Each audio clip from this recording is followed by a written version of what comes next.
Tonight, we are going up against Satan's gate. I'm a little concerned, man, about your salvation and stuff. How come you have not been baptized? Because I never got around to it, okay? I don't know why you always have to be judging me. Because I only believe in science. Welcome to Hispanerds. Hello, everybody, and welcome to Hispanerds. This is Alex. And this is Kenji. Yeah, that's right. Freedom, baby. All right. We're going to talk about some freedom. We got a freedom that we got from one show and then freedom that we did not get from another show. Well, I rewatched it, and I didn't watch the whole thing because I didn't get a chance to finish the whole thing. I saw a little bit over an hour and a half. I got to the point where I started feeling that situation. And Kenny's talking about the Matrix Resurrection. Matrix Resurrection, that's right. Yeah. So we're going to talk a little bit about that. We're also going to talk about Hawkeye Episode 5. I know that the series has already ended. It had its season finale last week on Wednesday. But we're going to continue our spoiler, non-spoiler waiting, a little bit before we talk about it. So we'll be talking about that as well. And then whatever else we want to talk about. Yeah.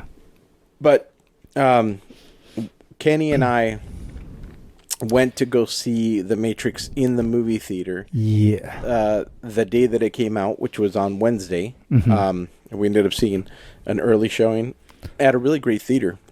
It wasn't too early, but early enough. Early enough. It was, really nice seats and everything. The only thing neither one of us liked was they had these... the trays. Like the table trays. School style trays. I hate that, man. Because you can put your drink on it and you can put your food on it and you can lean back and eat and watch the movie. It's not necessary. But other than that, it was, other than the trays, it was a good theater. So I've had time to think it over. I'll give you my sombrero first, okay, and then you give me your sombrero. But I've had time to think it over. I've looked at other people's reviews. And then I rewatched it, and to me, it continues to be one sombrero. One sombrero. Yeah. So go for it. No, go on. No, I was just gonna say that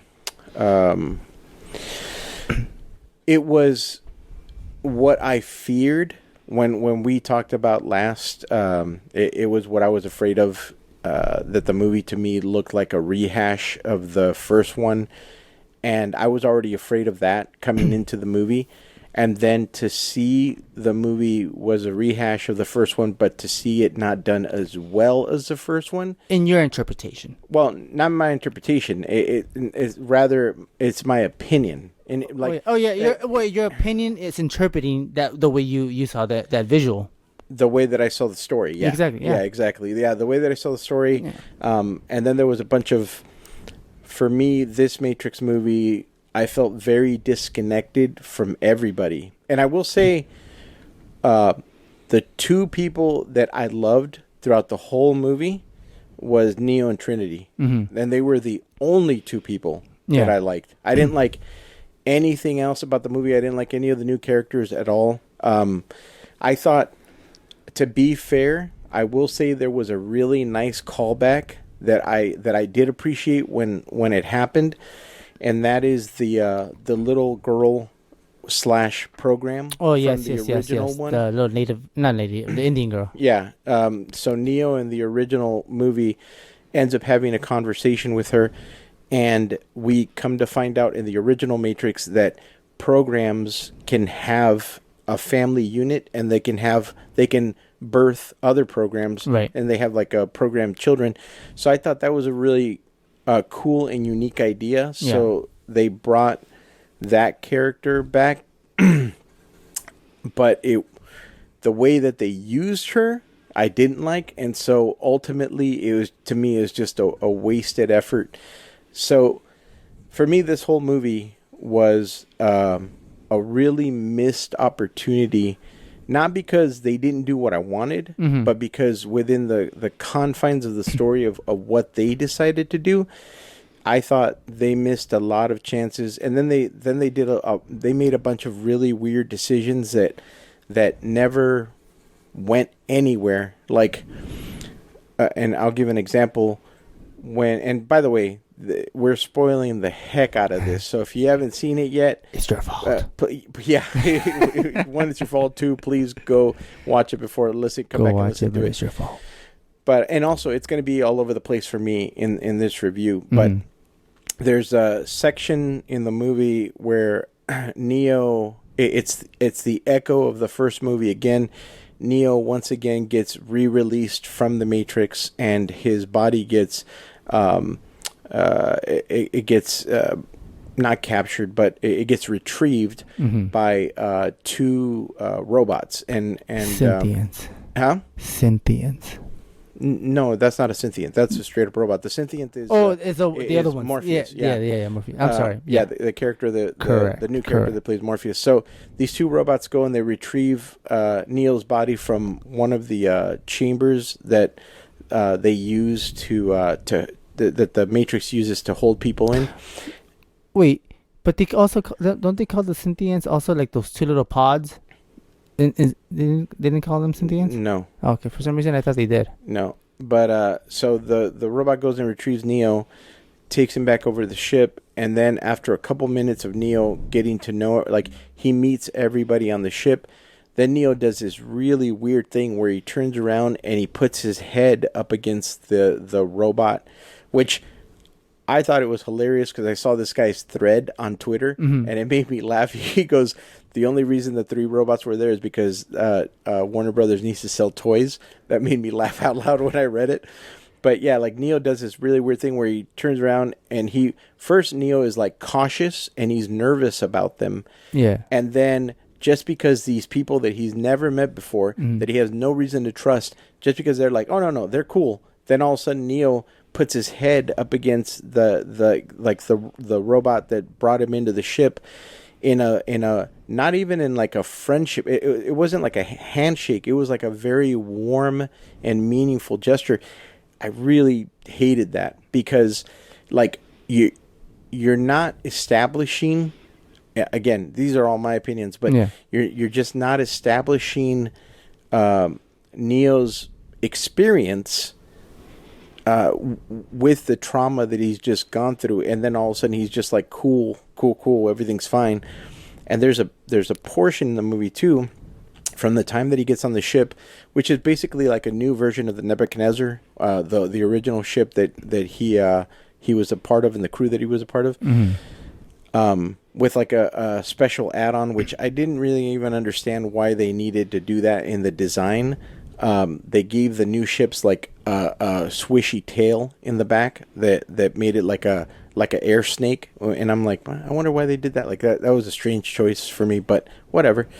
So then when Neo gets free from the Matrix and he meets an old ally / friend of his, from that point to where he gets put in a Rapunzel style prison to 58 seconds later he gets broken out and he goes back, like, all that stuff happens so quick.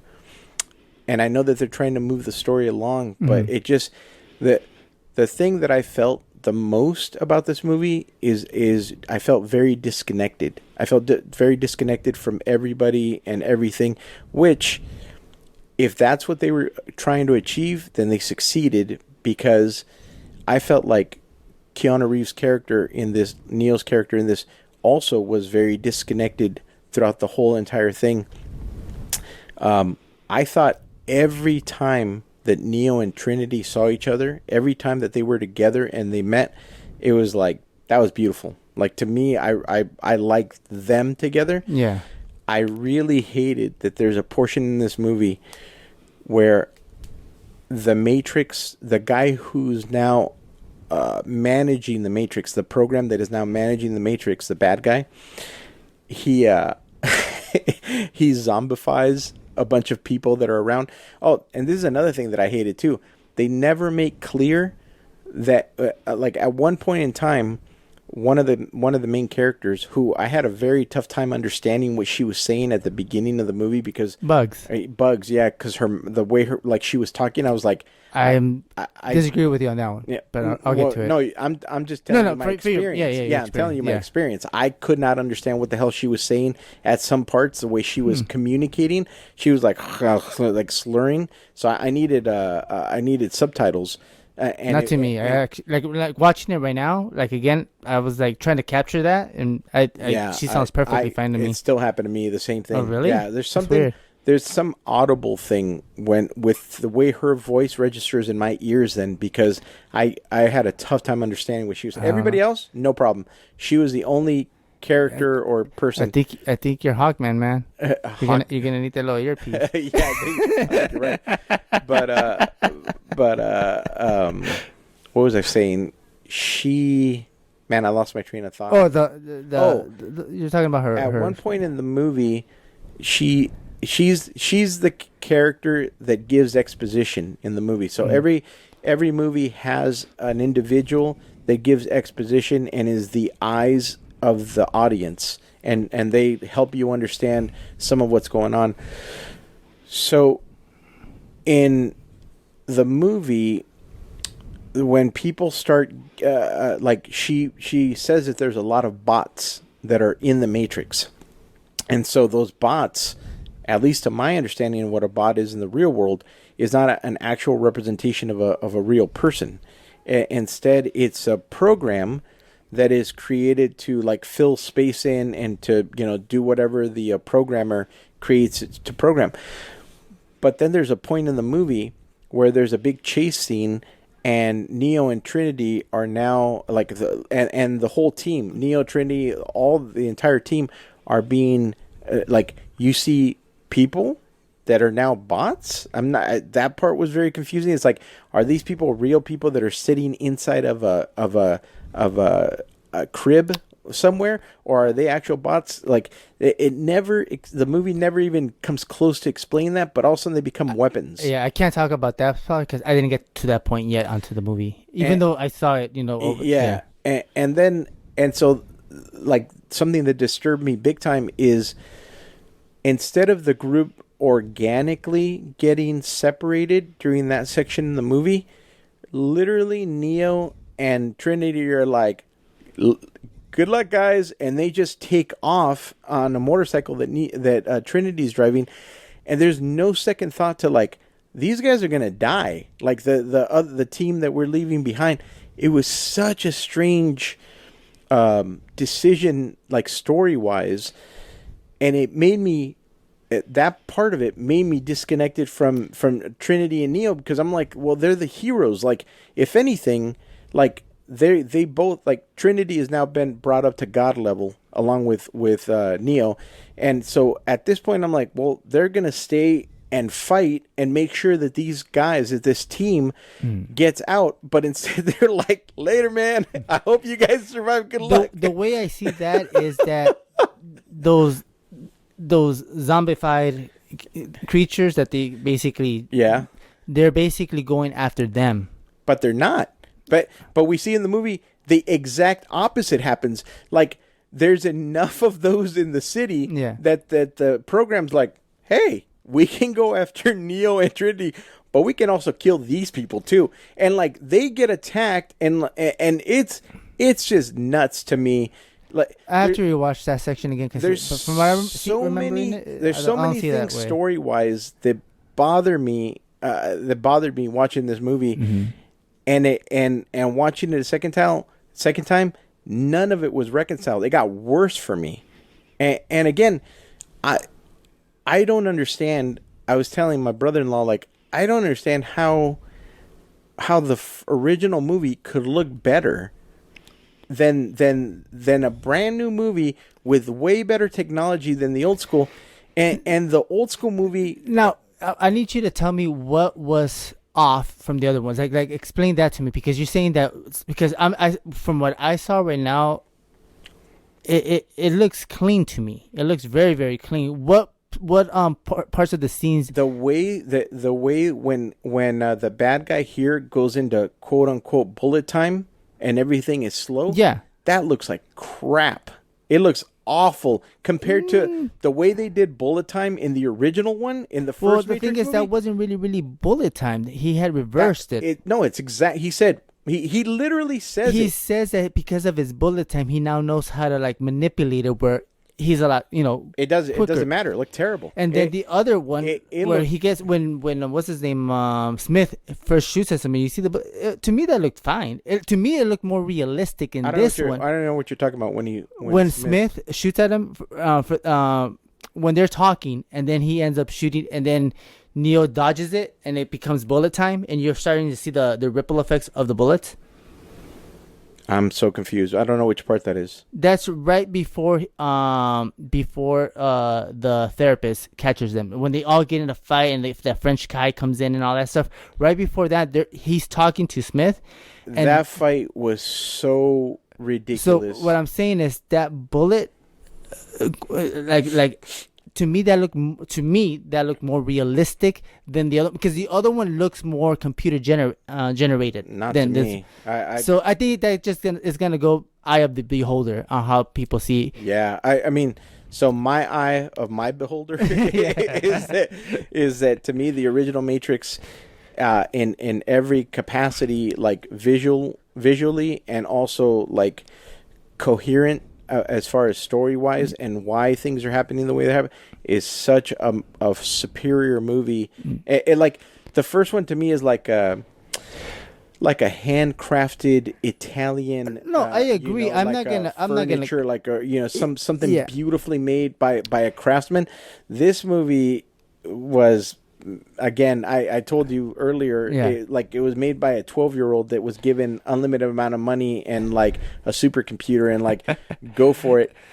That's your interpretation. Yeah, that's my opinion on it. Like, the other thing that bothered me too, that I was like sitting there watching, and I did not want to say anything in the movie theater because I didn't want to, like, I'm not that guy. I try to just keep right, unless it was like Spider-Man. Like Spider-Man, when I saw Spider-Man, I cheered along with everybody else, and we were like wooing and like clapping and stuff. Yeah. So for that, but when Trinity and him jump, and then all of a sudden she's suspended in the air and she's like holding on to him, there is something about that looks so fake too. That I was just like, it did not look like I've seen. I haven't got to that part again. I can only remember from the theater part, but I have to, because you've seen it twice. I've seen it better hovering effects a year and a half TV from TV shows. I have to, once I see this again, then go for it. But it just so here's the things that I did like. I'll say, because I'm not just gonna say that I completely hated everything. Here's what I did like. I liked Neo. I like Keanu Reeves. I love Trinity. Like it was really just cool to see her again. I didn't know that after the Matrix movies, she decided to stop working. I had no idea. She decided to start a family, and that's why she just you never saw her in other movies. Well, I mean, you see her family. Yeah, I know. Yeah, you don't see her pop up in other movies because she decided to go for another life, and I thought that was really cool. To learn or whatever, but yeah, she was pretty flawless. She fell into the role. I like that, and the new guy that was playing Agent Smith, the whole time I kept watching him on screen, I kept thinking, I wish he was playing some other character, because he's good. I like him so much that it would have been cool to have him be some new thing. So this movie for me was one sombrero. It was not the worst movie that I've ever seen. But I'm only judging it up against the original one. I think if I had seen this movie without the history of the other movies, I think I would have thought that it was a fine science fiction movie. I think I would have been like, it was okay. I put it up there. Did you ever see, my kid was just telling me about it last night because she went over to her friend's house to go see it. But did you ever see Valerian and the Thousand Planets or something like that? No. I've heard of it, but it didn't interest me. So there's like there's that movie, and then there's another one where Channing Tatum is a half dog, half man, and he's with trying to protect Mila Kunis, who's a princess, Never and I heard think of that one's called Jupiter Ascending or something like that. Oh, nah. So I remember I've heard that one. Didn't also interest me. So both of those movies is where I put this Matrix movie at. It's the same thing. It's I've never seen them, so I can't. Yeah, like you could watch it visually. There's some entertaining stuff about it. Yeah. But story wise, there's not anything that to me that was compelling. Yeah. And there certainly wasn't, particularly the other two movies that I just described. They were at least kind of original in what they were trying to tell, even though they didn't tell it good. Yeah. To me, this was not even original. It just was like, yeah.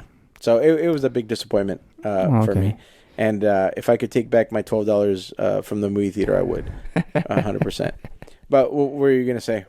Okay, so mine, like I don't mind spending the $12 in the theater on it. So I do agree with you that the effects, not the effects, but I mean that is still part of the effects. Like when it comes to like the color scheme and stuff like that, I do wish they didn't take out the green hue. I wish that it still carried that green hue from the original Matrix to this. That would I feel that would have added a little bit more where you could actually feel it from the other stuff. But I understand why they did it, because this is supposed to be more of a like evolved. Things are evolving. Things are getting better and better and better. So that green hue is from that old school computer when you will see that green, lettering from. So I could see it transitioning to new HD quality, whatever. So I could see that. So I still get now that I saw a little bit like an hour and a half more of it, like on the here at my home. I'm sticking with the 3. It's not a 5 for sure. It's not definitely a 5. Oh, and Christina Ricci, who is a phenomenal actress, is literally wasted in this movie. There's a couple of people that are wasted in this film. They're so wasted. Yeah. The guy who played Morpheus. Yeah. I've loved that dude since when I first saw him in the Watchmen TV show. Yeah. When he played. Yeah. Awesome actor. I thought he was so wasted in this. Yeah. I wish he had been some new character. Like if Neo needs to have a best friend that's black, and he does, I agree 100%. Like Neo should always have a best friend who's black, because that's the heart of the character.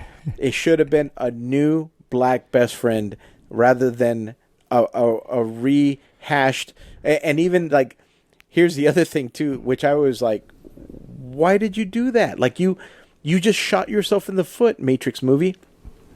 The new Morpheus is literally a combination of Agent Smith and Morpheus together. And that's the way he was cooked up. So he's both of the parts to create this Morpheus. But then you still have the old Agent Smith running around in the Matrix as well. And there's no even moment where I mean, they could have had this awesome moment where Agent Smith looks at the new Morpheus and he's like, hey, you're my son, or you're my brother. Well, something, anything. Yeah. Instead, it's like, I'll get to that once I start like giving you like all. Go. So again, I give it a 3, but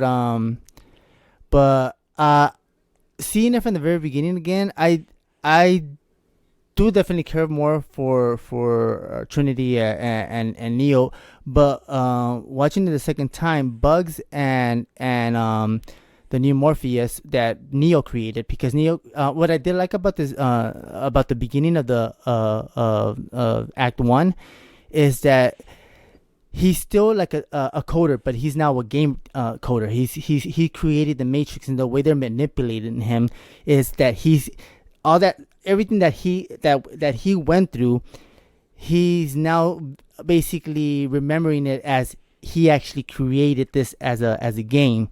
And so seeing him create Morpheus as Smith is a cool it's to me that was it was a cool way of doing it, because you're rehashing it in a game mode, kind of like when people play the video games, they're basically replaying the movie.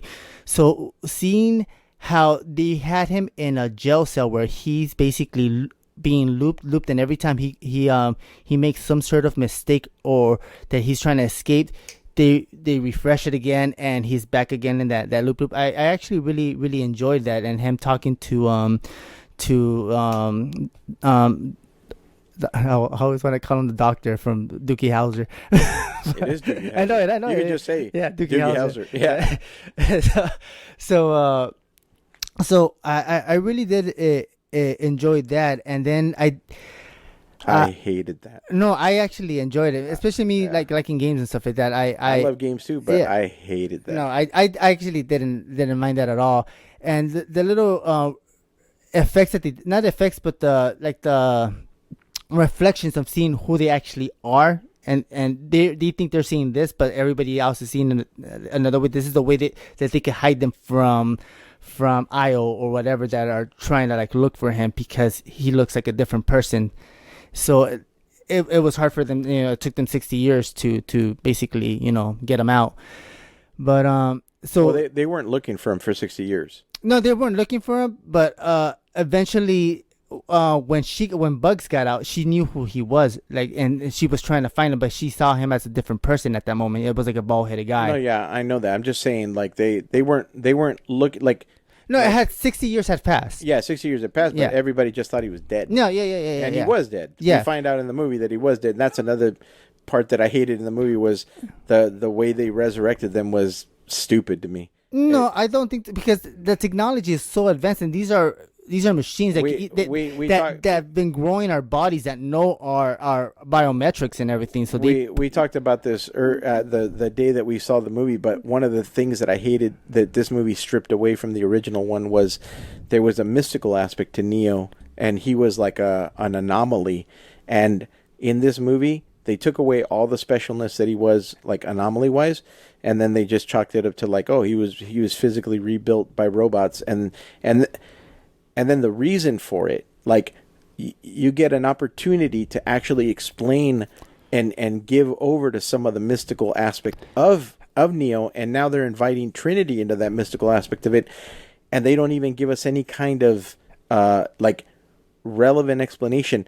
All of a sudden, you're told that Neo and Trinity are both super batteries, but you don't understand why they're super batteries. Just all of a sudden, now they're just super batteries, and that's the foundation for this story. And I just found it so stupid. I see it as power. I see it as power of love. This love was basically that basically. It was such a stupid premise. No, not at all. Because I see it as someone evolving. But anybody. But you understand, you're filling in so much for this movie. You yourself are having to fill in so much story. What am I filling in? You're filling it. You're saying this power of love. It never says that. It shows that him trying to save her. He loves her so much that he's basically. That has nothing to do with them being super batteries. Nothing. Oh, you're talking about. So look, you're talking about two separate things. Like him loving her and remembering her and trying to pull her out, trying to not save her, but trying to be with her. That part totally is clear.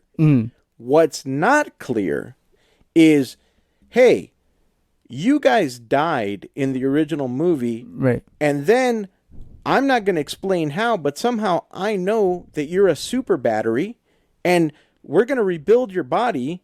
And we're going to keep you in close proximity because you're super batteries together, which never was part of the original mythology, but now it is part of the mythology, and it's never explained why. And now that you're a super battery, that's the reason for this new movie. It's such a stupid concept, and it takes away completely. For you, not from no, but story. Not from me. I'm talking from here. This is not an opinion. This is just story. Story wise, this story didn't make any sense because they're trying to get people to fill in the little nooks and crannies. Well, no, it's to make it make sense, and it doesn't make any sense because in the beginning, he noticed that when he was trying to figure them out, they were gonna just leave him dead, right? Remember how he's telling them like in bullet time, like the whole scenario. He's basically telling them why he created him and all that, right? So he's basically telling them they were gonna destroy him, but he came in and said, "No, we need to learn from this." There was something there that he wanted to figure out, and that's the reason why it was like, I guess, really expensive for them to basically bring them back to life and to study them. And that's when he realized that when they were apart, there wasn't. It was never part of the mythology. I'm not talking about mythology. This is a whole new thing. But you understand when someone tells a story, it evolves. You can't stick in the past. Again, but you have to fill that in. You're filling that in. I'm not. He says it. No, he doesn't. Yes, he does. Doesn't say it at all. He never says it evolved. No, I'm not saying that. He never says they evolved. He never says. But it's obvious. No, but you're filling that in. You're putting that in. You're putting a lot of things in as well. Yes, but you're putting you're putting that specific thing in. I'm only telling you what didn't make any sense. It didn't make any sense based on the original story. And you're telling me it makes sense because you're feeling... Wait. To what? The first one? Yes, in the original story. I'm not going off the first one. Stick on this movie. But you have to, because this is connected directly to the first one. This is connected directly to the mythology that they established. No, I get it, but it's now evolved. It's like that's evolved according to who? They keep talking about that. This is old coding. Okay. That they're bringing that's and if they're new, they have new coding now. They have newer. I mean, they even IO is like more evolved than what it was. It doesn't make any sense. What doesn't make any sense? The story doesn't make any sense. To me, it does. Because you're filling in. I'm not filling in anything. I'm telling you what I saw. It was that's ridiculous. Never mind. Anyway, keep going. But I'm trying to remember. So, Michael Jackson, Smooth Criminal. Smooth Criminal. Where was I? Because I was talking from the beginning. I think you were saying the things that you liked. So you liked. I like the act one with the whole gaming developing of that, and I did seeing it the second round. Bugs started growing. She's growing in me. Started growing. Just the fact that you said bugs started growing in me, I'm like, it's time for me to go. Sounds like you have a medical issue. I know. I'm gonna go ahead and get Bugs. out I started to enjoy her, and even him. The new Morpheus, knowing that Neo basically designed them in a way where he basically made a flaw in it, so he could basically escape and basically figure out that they're like in a trap. How did he do that, by the way? How did he do that? No, how did Noah? How did Neo? Why did Neo design him in the first place? Why did Neo design him in the first place?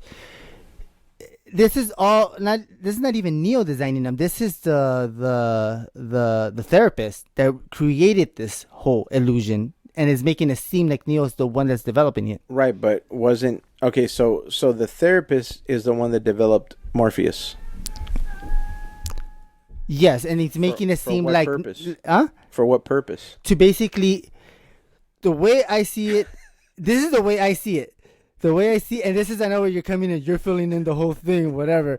Which go ahead. So the way I see it is all of his history is in there. So it makes sense to throw little things here and there that what he's gone through, so it can make sense to him in life. It's like a very psychological. This whole movie was very psychological. Very bad psychological. No, yes. Very poorly done. For you, why not just have Neo? Why not just have Neo never even come close to remembering anything and just have him live a completely different life that is not even going to be close to connecting to his original one, where he might have the same instinct to break out again like he did the first time? Because I think they just wanted to have it control. Like, he was all about control. No, but answer my question. If the new Matrix obviously does not want Neo out of the Matrix. Right. why not make Neo so completely different from his original life that he's not even close and will never be close to ever coming to a point where he could remember possibly his old life and escape? Because these are machines. They don't have like human thoughts. What does that mean? Okay, so you know how we have that creative way of thinking and machines can't do that. Okay. Well, why are you assuming that? It's not that I'm assuming. I know it's fact. Why are you assuming these machines can't do that in this movie? Obviously, Doogie Howser is like super smart, and he's like built them again. They're programmed. But he talked about they're programs, but they're also programs that are adaptable and evolve, right? Yes, but they're still not evolved like humans. So they're never going to be evolved like humans, baby. Okay, so again, you're saying that the machines are always going to be tragically flawed and are always going to allow Neo to get to the point where he can escape the Matrix? 100%. And then going back to that point, you know what? Let's get off of this. This is like going back to that point where you were talking about the whole pod where Neo's like putting his head, and that made you feel odd. To me, No, not the pod, the robot. Oh, robot, or it looks like a pod. It looks like a beetle. Oh, beetle. Yeah, whatever. It's a beetle. It's a robot beetle. Yeah. So not the Beatles, but hello, my name's George. Right. But again, like I feel like he's accepting of it all. Like he was brought back. He accepts. I'm back here. Whatever they tell him what it is, he's accepting it. But from watching, part 2 from the trilogy, you could see that he already has a connection with the machines. Like when he's feeling it, like when they're escaping and he starts feeling the robots coming in, and he's like, you could tell he could feel them in the first movie. Yeah. He could He could feel the swarm coming. Yeah. But in the second one, like you could really see it, and that's when he basically in real life was able to destroy one with his, with that electricity. Yeah. Right? He was basically a Sith Lord. Sith Lord Neo. So I saw that as a touching moment because like he actually feels them. He could connect with them. I saw that as a cussing moment that we don't do on this podcast. No, not to me. He's just a hater. I'm 100%. You know what? I don't hate Lenny Kravitz. But I'm ready to move on. Yeah. No, but overall, I think it's still 3. Like, I think everybody's gonna there's gonna be different views. I know there's a lot of people that like this movie that are way. Well, I know one view. Or it made no money in the movie theaters. Oh, again, it went to HBO as well, and I don't know why they did that, man. It went to so you can't do that then anymore, because if it went to, you can't compare it unless you see the statistics of how many people have been watching it and streaming it and stuff like that on TV, which they have been a lot. Well, here's the crazy thing. So don't bring in that money. Well, no. Here's the crazy thing. Warner Brothers didn't do that for Suicide Squad. They put Suicide Squad out in the movie theaters first, and then they put it on HBO Max shortly after that. So they're doing certain movies where they're putting them out in the movie theater, specifically for a short run, and then they're putting them on HBO Max. Are you sure they didn't drop both at the same time? No, they did not. They did not. I can't say what I want to say right now because No, I mean, look it up. I don't think they dropped them both at the same time. For Suicide Squad. Yeah, because I was able to watch it at home. I know, but I don't think you were able to watch it the first week. I think it was like, well, look it up. I mean, you have your phone, look it up. Okay. Yeah, find out. Because I thought it's been a really bad idea for HBO to do that with all their movies since they started. Like, it just takes away from their ability to even gauge how positive or negative, it's going to be.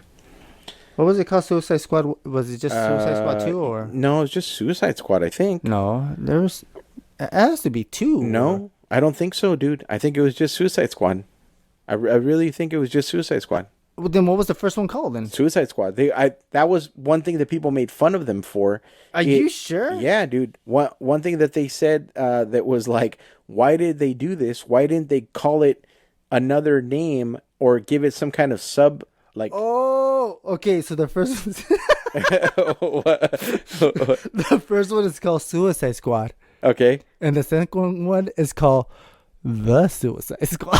Oh, really? Yeah. Oh, so type in and find out if The Suicide Squad was released the same day in movie theaters and HBO Max. Because I thought that was like, I thought that one got released in the movie theaters first and then got released in HBO Max shortly thereafter. But I could be wrong. And I don't remember how far back they've been doing that, where they've been dropping both movies at the same time. But it's just, man, it's not a good idea. And I know that,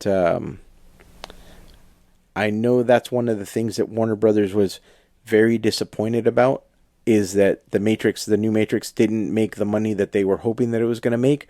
But at the same time, how would they expect it to make the money that they were wishing it would make when they release it for free on HBO Max to all their subscribers?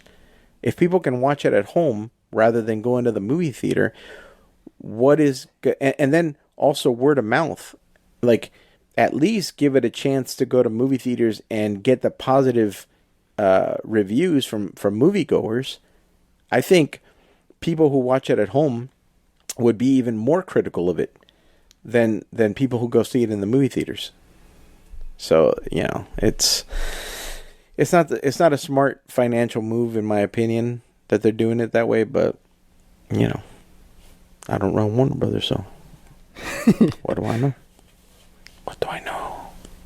Did you find out what it? Yeah. So all you have to do is just type in was the Suicide Squad I know. released. So interesting. This is interesting. So Suicide Squad was released August 6th. Okay. On theaters. Okay. And guess when it was released on HBO Max? August 7th. August 5th. It was released a day early. Yeah, so you were way off. Oh, man. Super off. Dang. That's crazy. Yeah, because I'm telling you, I saw it at home. Hey. Hey, I have HBO Max. Believes you.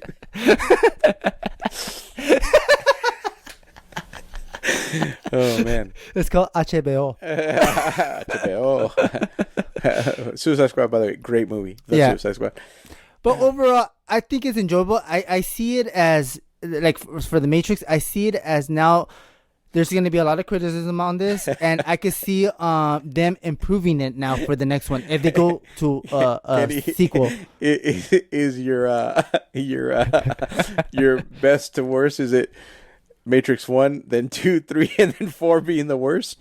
No, I see I see 1, 2 as my favorite ones. Yeah. Like the first one, of course, it's just like it was really, really good.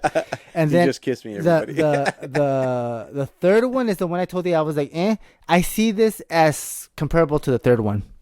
So they're the same to you? Yeah, okay. they're the same to me. Okay, fair enough.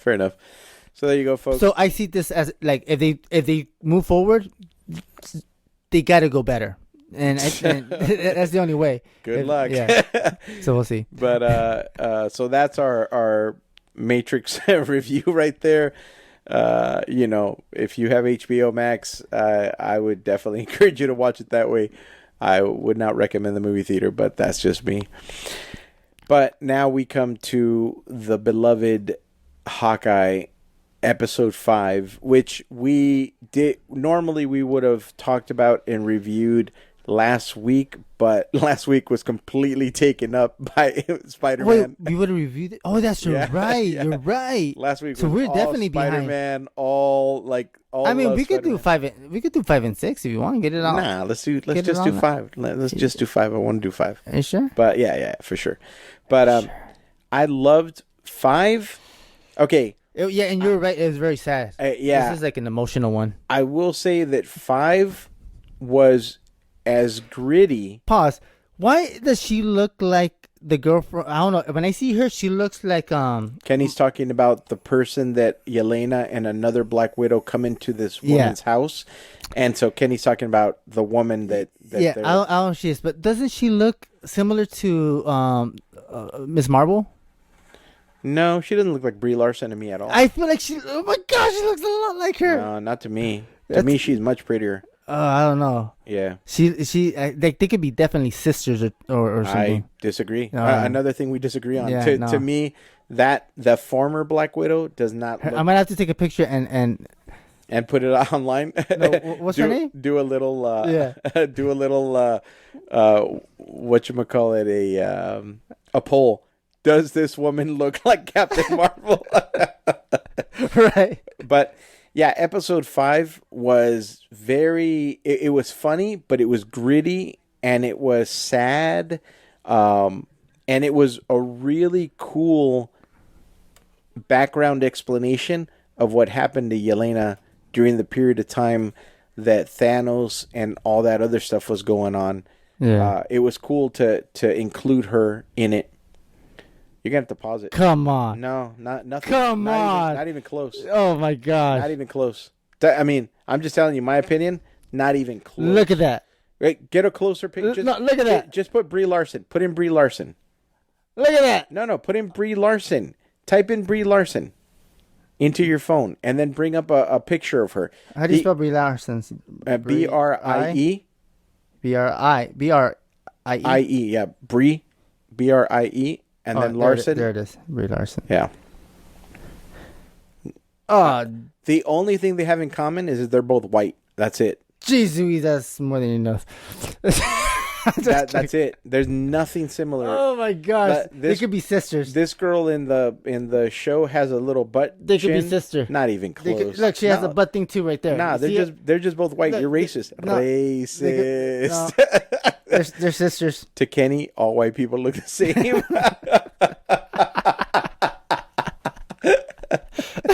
All right. Anyway, let's keep going. So yeah, episode 5 to me. I mean, I'm just gonna say it now. Like, the whole Hawkeye series has been 5 sombreros for me. Yes. I take back that. I think I gave it 4 sombreros. Like another episode. No, and the first one. I take it all back. The whole series has just been straight up 5 sombreros. This is one that I know I'm going to be able to rewatch over and over again. It's a total of 30. Have a good time. It's a 30. Yeah, 30 sombreros, baby. Hawkeye, you get the highest sombreros that I've ever given. No, this was really, really well done. Yeah. They did a very beautiful job in this series. It was so good, man, and everybody's so likable. Like, when Yelena gets together with what's her name, the new Hawkeye girl, and they're like talking, it's so funny, dude. And then we're gonna go in a little bit in episode 6, but when they fight and they start like talking about how they fought, Yelena's like, "No, you did a good job." Yeah. I know. Even at the end too, they were still like. It's so good, man.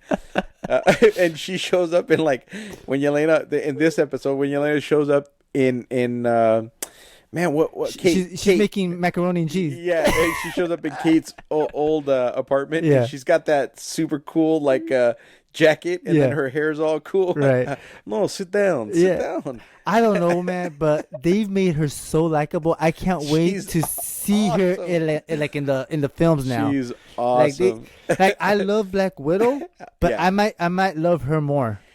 I might get to that point where I'm gonna like her a lot more. She's so funny and like Black Widow was more of a serious person, which I like, and I could see her seriousness, but I love her comedy reactions that she has. You know what? Like as you were saying all that, what I always felt from Black Widow was there was slight danger, and I always felt like I wasn't sure if she was going to turn on somebody or not. For most of the movies, I felt that way up until Captain America, the Winter Soldier. Yeah. That's kind of when things switched over a little bit, and you started. At least I started to trust like the character was gonna be ride or die all the way into the end. Yeah. But Yelena has just this comedic way of being, even when she's being dangerous. Because like when Kate is like, I would have died as soon as I come in if you want to. Oh yeah, for sure. I would have killed. I totally would have killed you. Like, I mean, she's equally dangerous and she's menacing, but at the same time, she's really funny, man. Right. Like, I agree with you that probably the amount of time that we're gonna have with Yelena moving forward, she might be more lovable in the end in a weird way. Yeah, and I'm so happy that I'm telling you, we should just do 5 and 6. No, stick with 5. We already spoke a little bit of 5 and 6. All right, sprinkle it in. What do you want to say? I already forgot. So we don't have to even do any Easter eggs for this one. I actually didn't look anything up. I just kind of wanted to say, because we could talk about other stuff too, but I wanted to say I loved this episode, and it was that every episode from Hawkeye built really, really well on top of the other one. So much so that the way they first presented Jack, the almost stepdad swordsman, Right. Oh, yes. Right? Like, yes. I loved what they did. See, the reason I don't want to go into 6 is because there's something else that I want to talk about later, but I love the progression of each episode, the way each episode ended, the way they were moving forward. Nothing to me felt wasted. Right. Everything felt like it had meaning. Yeah. And here's another weird thing.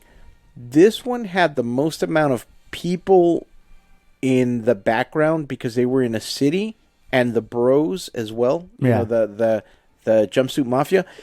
Yet this one, even though it had all those people, felt more intimate.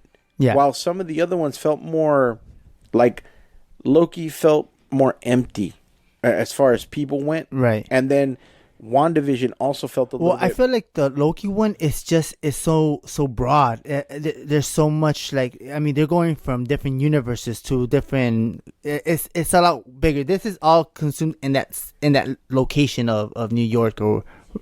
Yeah, for sure. But this one, to me, even though there's more people in this one felt more intimate. While Loki had less people, right, and it felt more broad, like you just said, like it felt like universal almost in a weird way. Yeah.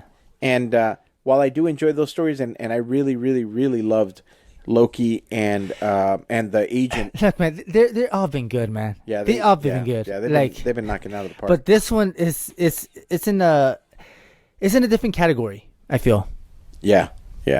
It's definitely in a different category. I completely, and it's very cinematic too. Yeah, the shots, like very cinematic. This is one that, like, I don't know when I'm gonna do it, but I just want to binge it from the first one to 6, which is all in one seating, and just enjoy it. It's gonna be like 6 hours. Yeah, I agree, or at least split it up in the day, like maybe do 3 hours in the morning and then 3 hours at night. The same day. Way. I just want to be drained. No, but I hook up an IV and. No, I could definitely see myself doing that, doing like 3 hours in the morning and then 3 hours at night, and like just watching the whole thing through, because it's such an enjoyable, like every part of it was enjoyable. Yeah, you know, it was just a fun, really a show that gained momentum in a really great way as it went. So, yeah, and I missed the part because I should have rewatched it, but was it in this episode where you see what's his name's hand? Like when the Kingpin? Yeah. I think you see his cane. I think you do. Wait, no, you're talking about when he touches Echo's face when she's little? Yes. No, that was in the previous episode. Episode 4. Yeah, it's basically in her origin story. So I missed that part. That's why. So it's whenever you see Echo when it finishes and she's in red. Yeah. She's in that red room. Right. Then the next episode shows you her origin of like learning martial arts and stuff, and that's when you see the Kingpin's hand. That's what I was gonna say about the other one. I love the fact that in this series, with Nastasha's sister, that like they finished it up here where like I was not expecting. I was not hoping that they were gonna make a movie where she's after him in an actual movie. Like they would have created a Hawkeye movie or I see. But now I want a Hawkeye movie with both of them. I want a Hawkeye movie now with Kate and with Clint. You know, like being gritty and street level the way that they are here. Because another thing that this did, it reminded me of Daredevil, the Netflix series. Yeah. But a lighter version of it. Oh, because Daredevil, Luke Cage, and all those shows were pretty dark. Yeah, you know, which and they were street level gritty. Yeah, this gave me what I was looking for because I'm not really into rated R. I know I'm into rated R stuff. I know you are. I'm sorry. Hey, it's okay. Yeah. It's all right. No tengo niños. I know, and more power to you. You know, I like. I just like really good stories, and if they happen to be rated R, that's fine. Yeah, but, you know, like Deadpool. Right. But I really like what they did here, where it was street level. Like you know, they're not fighting intergalactic anything. They're not. Right. But they could, for example, you know, if they had a movie, they could fight other like superpowered people, but they could be more street level. You know, superpowered people. So. I don't know. I really, really enjoyed it. Yeah, I definitely did. And this is a show where I could easily see Daredevil coming into. I could easily see, you know what I mean? Like you could see that character being pulled into what's happening. Right. And it would be a ton of fun. And I think the guy who plays Daredevil has that ability to be funny. Mm-hmm. You know, unfortunately and fortunately. But it's kind of cool how they did that, how they transitioned Fisk in this, because in Daredevil, he is brutal. I mean, the way he's smashing that guy's head and everything like that. So seeing him going from that to this, this is like... In this, he has the intensity, but he doesn't have the, like, he's going to murder everybody on the screen like any second. Well, I mean, he is... But the camera's quick enough to like pan up. Like we're not gonna see that. Yeah. No, I heard a rumor, and then was reading online. I don't know if this is true or not, but if it happens, man, it would be awesome. I heard that they've contracted the actor who plays Daredevil, that he's going to make an appearance in all of the Marvel shows moving forward. They're going to weave him through. Who? The guy who plays, you know, Matt Murdock. That character is going to show up in She-Hulk. He's going to show up in Moon Knight. He's going to show up. They're going to weave him through because all of those. I would love to see him with Moon Knight. Yes, dude. That is going to be so freaking cool. Dude. I know. Man. I really hope that this rumor is real. But okay, if it's real, please. I'm hoping it's not just Matt Murdock. I want to see him in his suit. Well, of course, who knows? No, that's gonna happen for sure. It better. No, that's gonna happen. No, because can you imagine if they would have done that in the? I mean, even though we just saw him. But that's the other thing I was gonna say is the next Spider-Man movie. I want to see Daredevil in it. Yeah, like even if Daredevil pops in. Oh, this is a funny part. Oh yeah, she's in her. Even if Daredevil pops in, let's say for 15 to 20 minutes. She's a badass actress too, man. The little girl. Kate, the girl plays Kate. She does a really, really good job. I like her a lot. But to see Daredevil pop in a Spider-Man movie, oh come on! I need it. And she's awesome too, because she's giving her, you know, the first choice to eat it, because like once she's done, she's gonna fill it up with that siracha. Yeah, that's right. She's like, I love hot sauce. She just keeps pouring it on there. And she does a better I love what's her name Scarlett Johansson? Scarlet Witch. Oh yeah. But she just does such a better job when it comes to the Russian. Well, Scarlet Witch dropped it. Yeah, she dropped. She dropped it. Now she's speaks exactly. just But English. when she first came in, she came in with that. Oh, I liked it. I liked her accent. Like, it was. That's why people complain about it a lot too. No, you are incorrect. Oh, I loved it. no. It sounded perfect. No, It was. She sounds perfect. I mean, on it. she's okay, but No. I tell you, original Scarlet Witch sounded No. much better than you Das believe. Vidanya to you. And then Das Vidanya you to you. also have to understand she came from a mythical land that does not truly exist. Slakovia is not a real country. But they blew it. That's how they were able to get rid of accent. I did like, though, her brother. He's like, I bet you didn't see that coming. And then Hawkeye shoots up and he like sees the bullet in slow-mo and he's like, whoa. Yeah, that was good. But no, she does a great accent. Yeah. I mean, she really does, especially when Florence Pugh is her real name. Yeah. And when you hear her talk, it's just regular. Now, do you think they're gonna transition her to like fade it out eventually? I hope not, and I hope she fights for it not to happen, because part of what is so charming is that accent that she's kept it. So in my opinion, I don't think so. I think they gotta keep it. I think she's I think they're letting her choose how to play the character. Yeah. And I think that Scarlett Johansson, they let her choose how to play the character. So she, exactly. And same thing with Elizabeth Olsen, Scarlet Witch. I think they let, because you think about it, two people have had like heavy accents, Scarlet Witch and Black Widow, right? And they both let them transition out of that, Yeah. So but I think what makes her so charming is that accent, exactly. Because truly, that accent is like dangerous. Like, that's where she can turn it on and sound really menacing, right? So and I think it's in this one where remember I was telling you about the cup for Spider-Man. Oh yeah. Yeah, you see it in the Bros, and when they're in the van, it's like they're on the dashboard. I'm like, I spotted it. I'm like, there it is.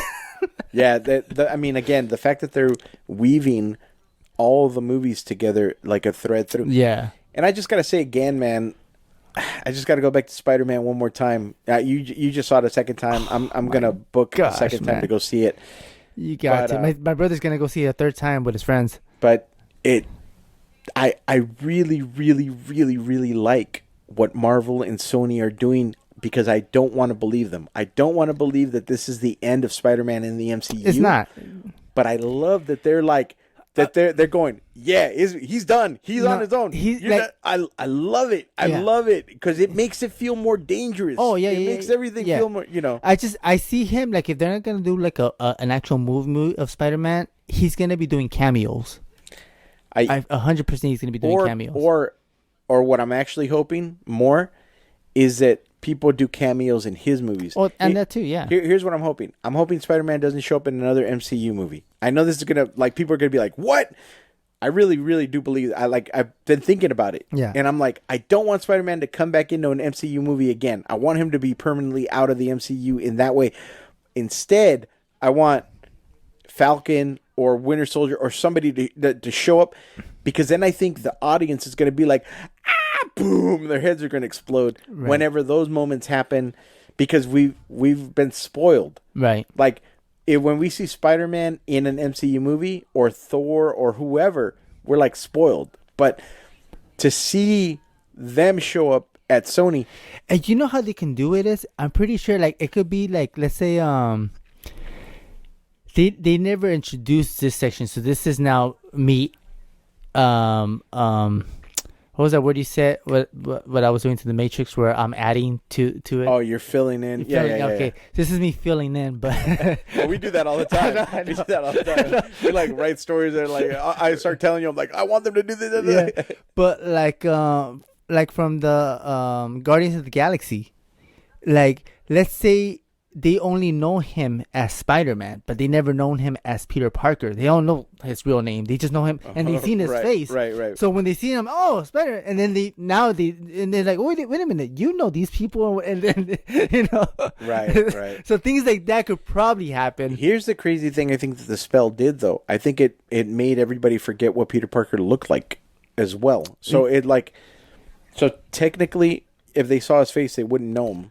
No, but that's what I'm saying. They know the suit. No, but they seen him without remember how he takes off the face? So they've seen his face, but they only know him as Spider-Man. Oh, I see what you're saying. So they don't know him as Peter Parker. So that's one way. yeah, maybe. But man, it'll be odd. Whatever the future holds for that character, I can't wait to see more of it.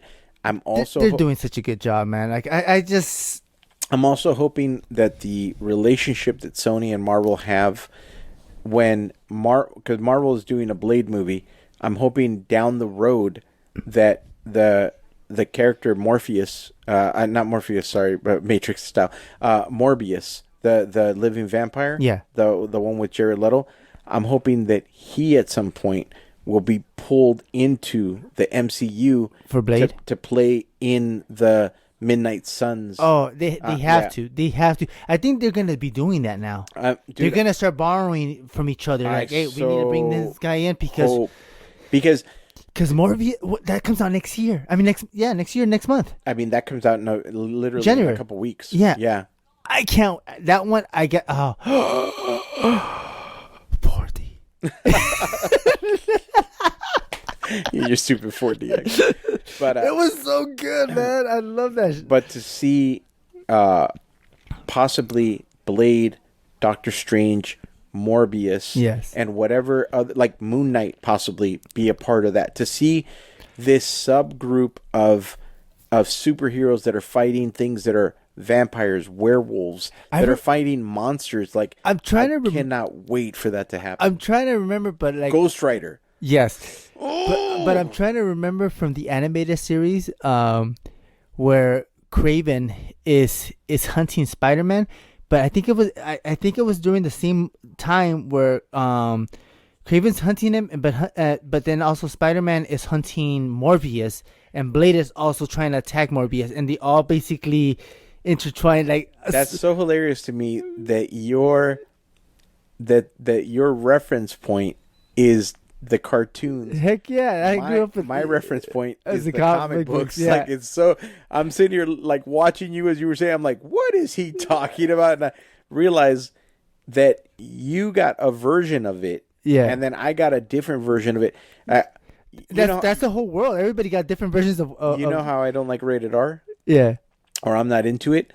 The version that I got in the comics was rated R. It was hardcore. Oh, really? Yeah. So you like it in paper? Yeah. Dude. You know why? You know why you like it like that? Because you're worse. You're worse. You were definitely worse because now you're imagining it and creating the sound effects, and it's all quiet for everybody. But yet in your mind, you're like, it's just My sound effect is pew pew pew. yeah. Dude. I want to get in your head when you're reading that. Oh, I'm like, oh, you're this. There's a section in the comic books where you see what ends up being the main bad guy. Yeah. They start collecting all of the bad guys that used to be part of like her, because the main bad guy in the comic books is Lilith. Yeah. And she starts going around and picking up her old crew because she's basically about to take over the world. And she goes to this one guy's house and tells him like it's time, and he's like, I don't want to. And she goes, you don't have a choice. Like, wait, who's this? So Lilith is going around, she's collecting all these bad guys from the Marvel Universe. Okay. But they're low-level guys that nobody's met before. It's basically the new characters they created to fight the Midnight Suns. But she goes and collects this one guy, and he's like, I mean, he's huge. Like this big muscle-bound, like giant bear of a man guy. And she's like, it's time. And he's like, I don't want to. And she goes, you have to. Like, you don't have a choice. He goes in, and he kills his family. And skins them, and then takes her skins and walks out with her. This is a Spider-Man? No, this is the Midnight Suns. Oh, the Midnight Suns. Okay. Yeah, so like this bad guy from the Marvel Universe, as she goes around and she starts finding all the people that were part of her group, each one of them ends up doing something horrible before they come back into her service.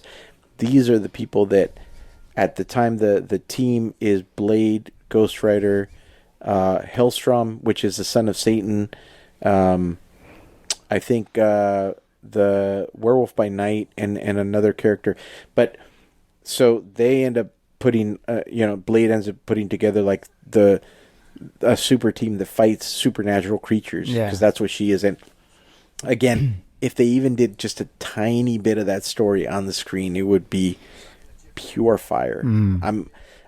One of the things that I like so much about this Hawkeye series as well was that they used the comic book. It's based off of a comic book. Yeah, which I'm not familiar with the comic book at all. Which I really believe you don't have to be. What I liked is it because that was the foundation of this.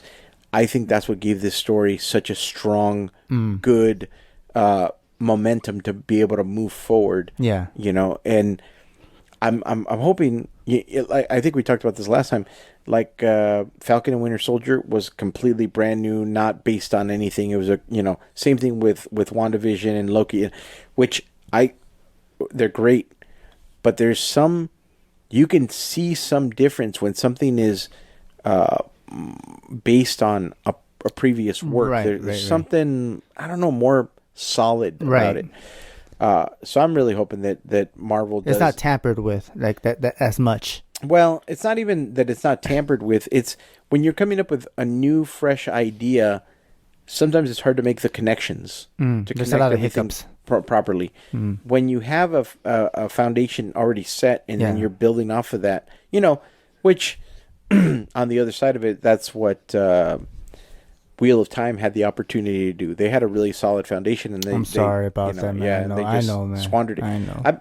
Right now, I think I'm in page 600, and dude, all the things that they could have taken that would have made like such an incredible impact. Yeah.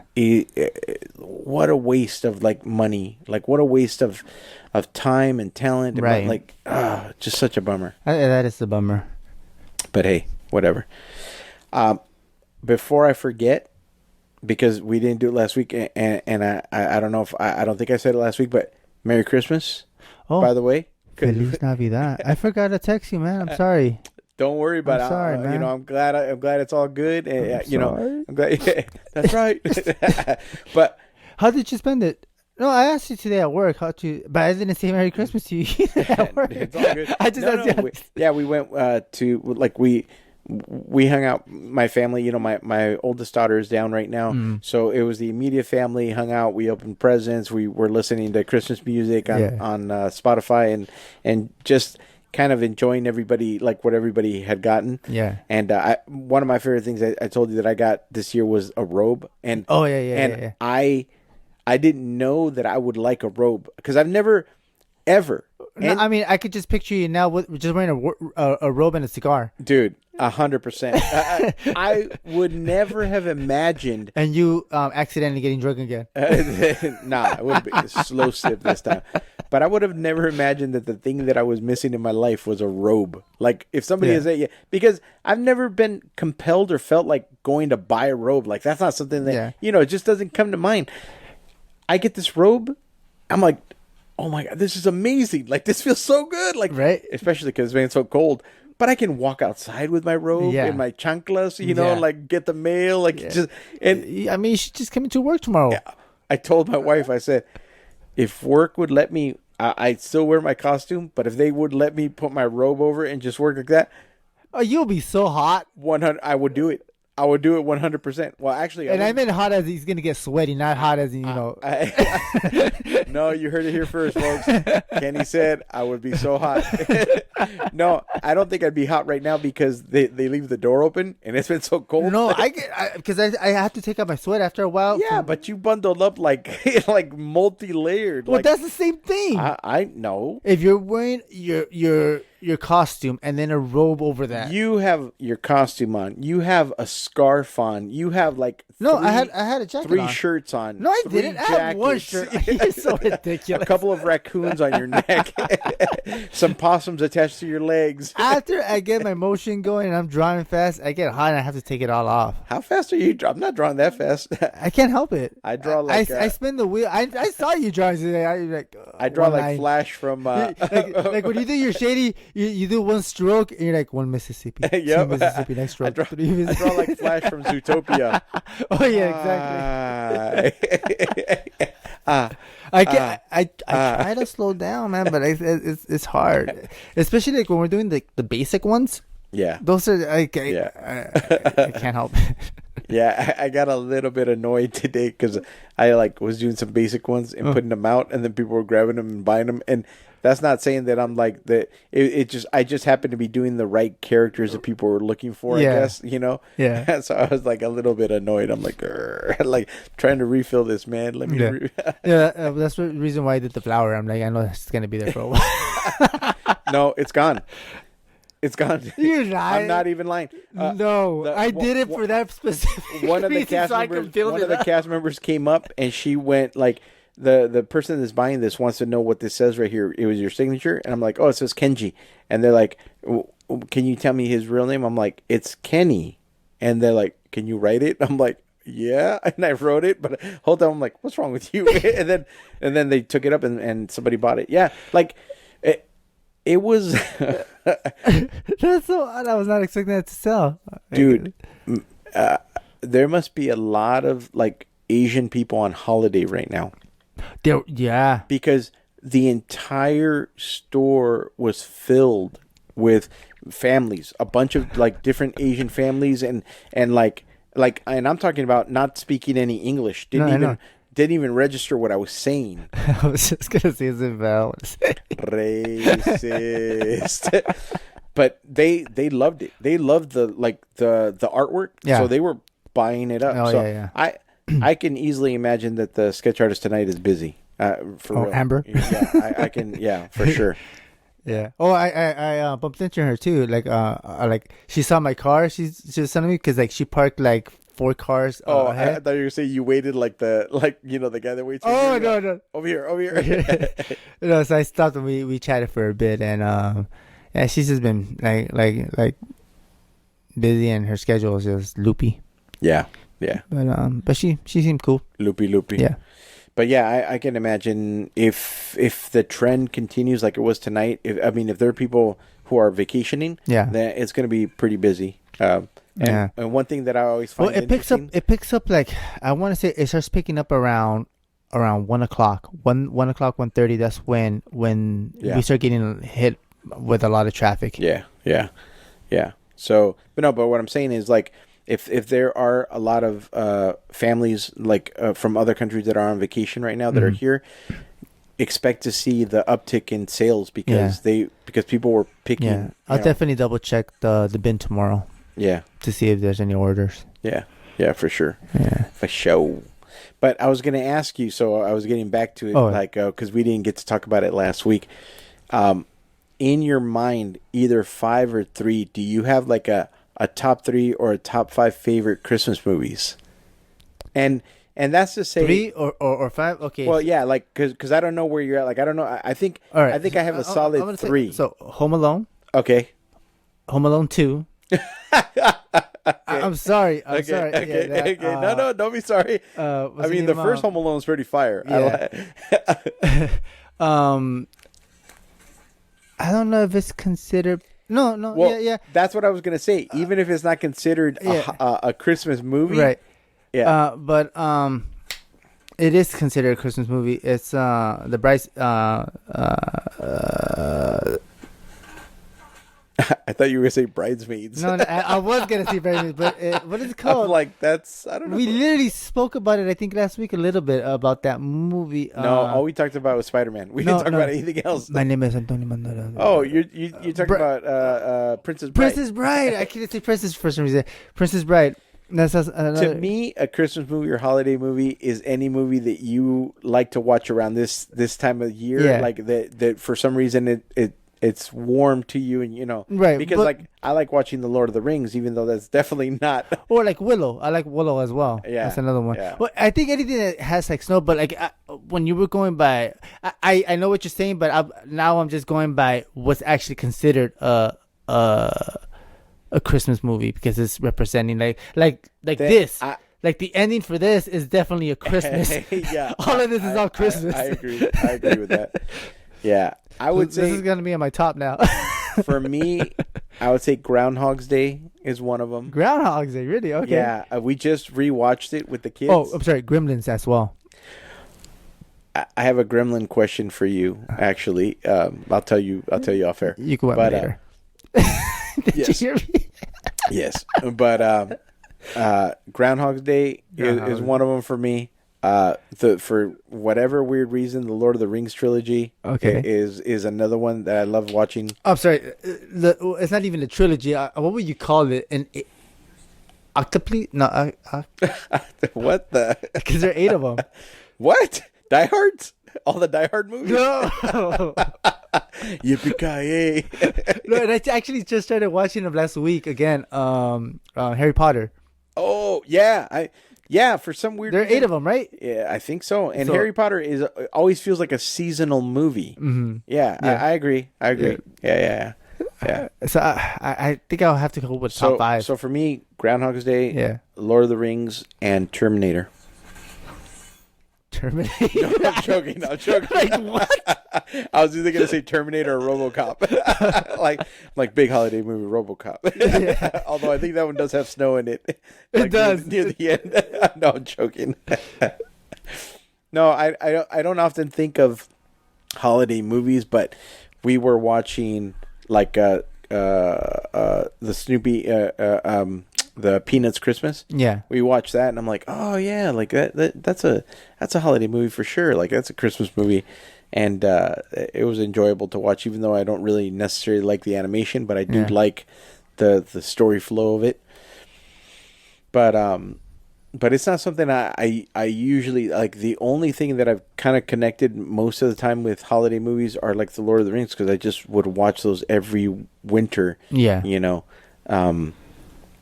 But I was thinking about, like, because I was listening to another podcast and they were talking about like a list of holiday movies, and I'm like, huh, you know, like that. But what about your? Let's do 5 because you only did. Well, wait, you only did 2 then, because you said Terminator. And you were I was joking about that. Yeah, I mean, I don't know if you want to count the Lord of the Rings as 3 because it's 3. No, separate we're gonna movies. count that as 1. Like if I count like Harry Potter, that's gonna be 1. All 8 are as 1 because.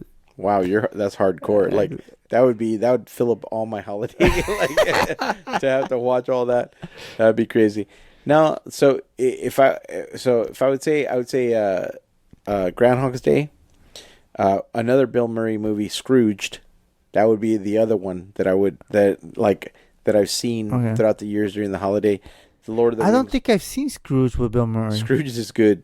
It's really good. I probably have it. I don't remember it. Yeah, it's probably been a long time. It's an old movie. Yeah, no, like, I know. Yeah. All right, so Yeah. So those two, Lord of the Rings. Yeah, then Lord of the Rings would probably be the 3 that come to mind that I, would watch consistently. Yeah. During the holidays.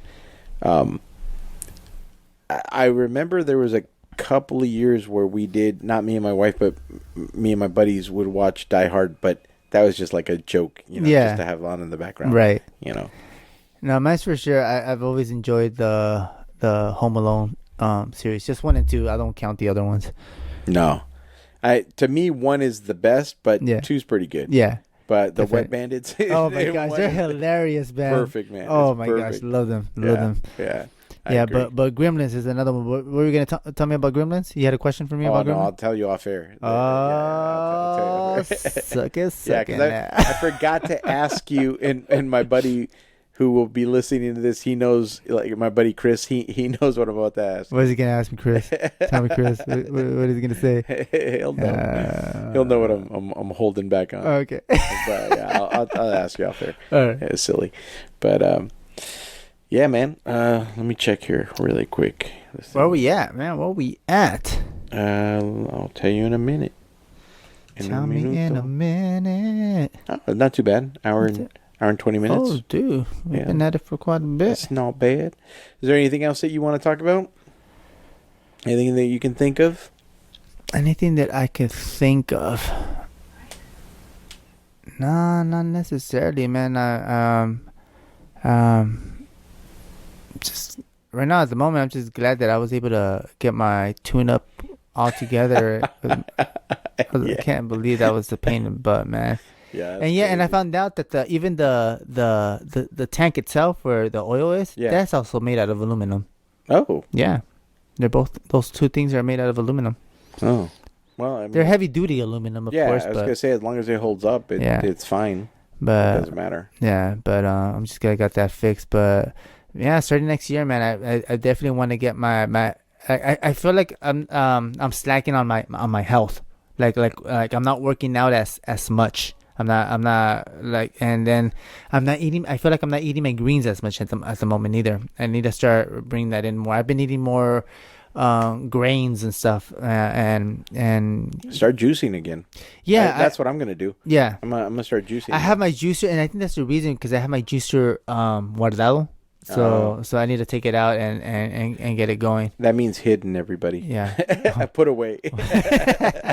Yeah. Oh, and remind me, I have some oranges that I want to give you a few from our tree. I can't take any because our tree, we have so many oranges. Oh, you have oranges too. Oh, Dude. I thought you only had an avocado tree for some Dude, reason. we have an avocado tree, a lemon tree, and an orange tree, and the oranges are this big. Oh, they're huge. It's insane. Oh, okay. Yeah, you could kill someone with the oranges. Oh, that okay. our tree makes. Well, they're not oranges. And- Those are what are they? No, they're not grapefruits. They're oranges. And here's the crazy thing about the tree. Yeah.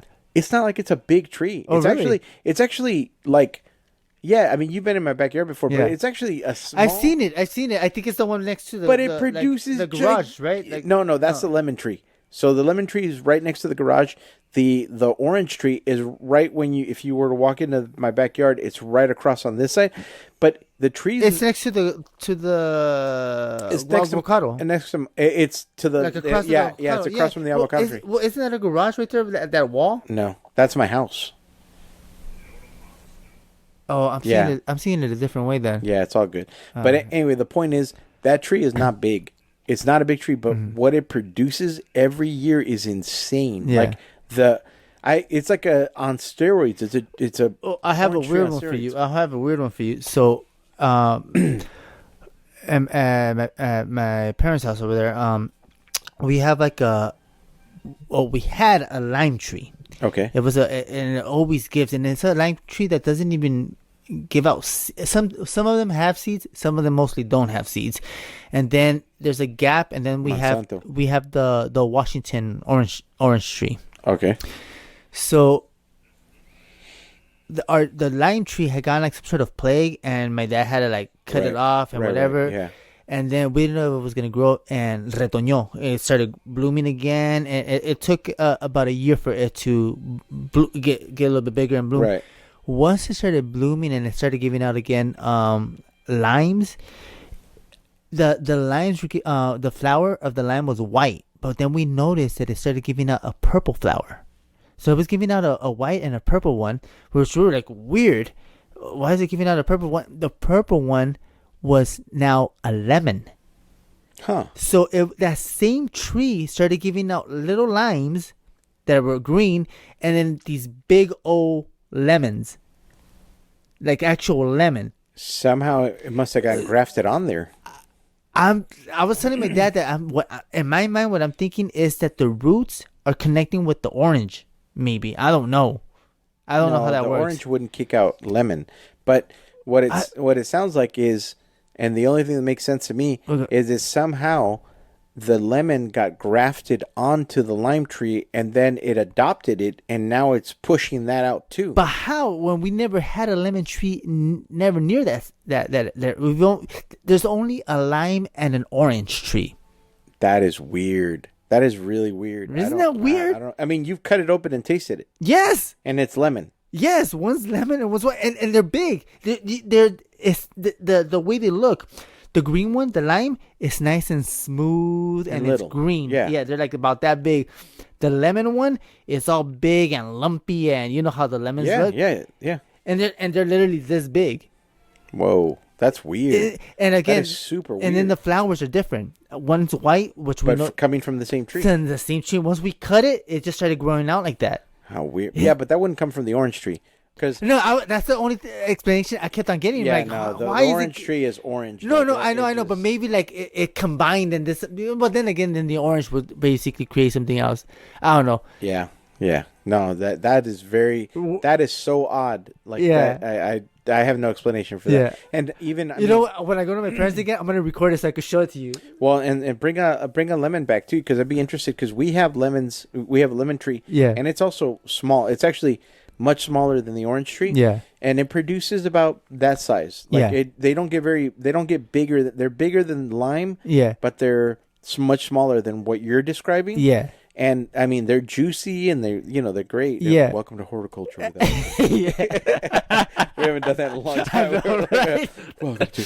But yeah, it's very odd, man. But the oranges are out of control. Yeah. Like it's nuts. I mean, I love that it does that. I'm like, that's so Yeah. cool that it's. You know, I'm sorry. I'll start bringing you oranges from my tree. I'll just start. Yeah, because we need to get rid of them. Like bring them over. I'll Yeah, start yeah. juicing them. Like I have a bag full that I brought. Like Dad wanted me to bring more, but I'm like, I don't want to carry that much. I know they're heavy. It's crazy. Because I have to park sometimes somewhere else. I don't want to carry go back. Nah. No, I agree with you. And plus, too, like sometimes you can't go through them fast enough before you start getting little gnats, or like Right. Yeah, Well, I put them in the refrigerator. That helps them last a yeah, little bit for longer. sure. But it just you got to go through them quick. Yeah. Like my wife is buying because right now the tree just started dropping the avocado tree just started dropping oil into the avocados, but before that she was getting me avocados. Yeah. And I'm like, I have to go through them because even in this cold weather, they're gonna go bad fast unless I The avocados? yeah